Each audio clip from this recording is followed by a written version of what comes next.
Howdy, it's Joe with Amalgam, and in this episode of our video series, we're going to talk about how to create invoices with subtotals in QuickBooks Online. So I've got my little template here. I've already created my invoice loader. Let's open that tab.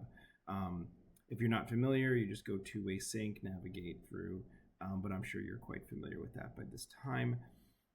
I populated some information, got my date, my invoice number. I had a little fun here. I pulled in a tech from one of my favorite 90s movies, Office Space.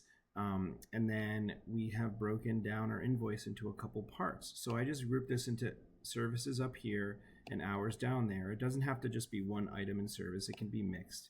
And then I have my information. So getting our stapler repair, you can change this number however you want.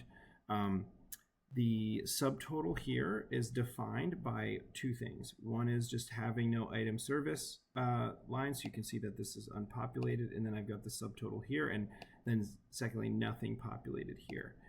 So I've got that in both of them, subtotal here, and this guy's ready to load. So if I hit I'll come back to my refresher and I'll hit sync here, it'll do its communication with QuickBooks like it always does and sort through the information to get that loaded. We should get our success message here in a second. There it is. So it's successfully loaded. Let's jump into our invoices here within QuickBooks. So I'm going to refresh this tab. It's a little slower when I'm recording, so bear with me as it's kind of working through.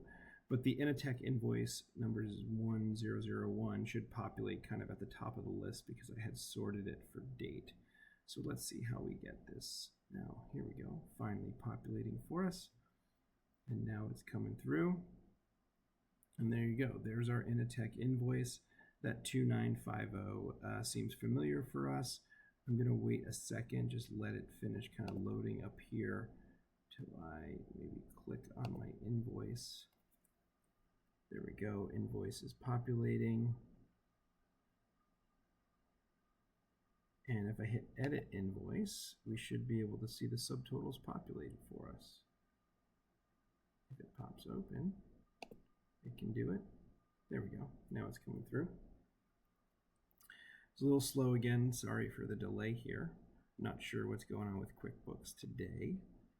But if I populate it here as we expected. So Milton Stapler, print and repair, you can see I've got no product or service. It says subtotal and it calculates the subtotal there. So that's how you do it. That's how we create subtotals in invoices for QuickBooks Online.